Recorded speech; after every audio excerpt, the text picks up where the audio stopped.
Now let's authenticate and log in using the Nubra Python SDK.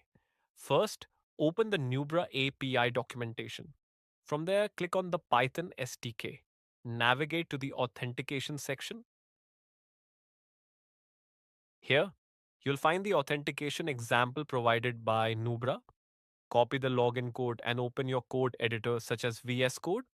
Now paste the code into your editor. Select the environment you want to log into.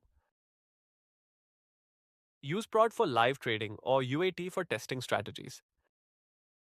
Keep the logout method commented. This keeps the session active for further API usage.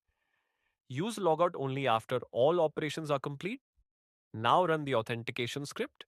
When prompted, enter your registered mobile number. Enter the OTP received on your phone.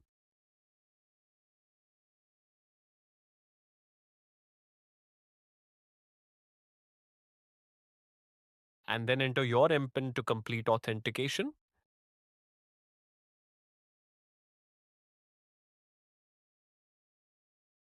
Authentication is now successful. You're logged in and ready to access Nubra API. Thanks for watching.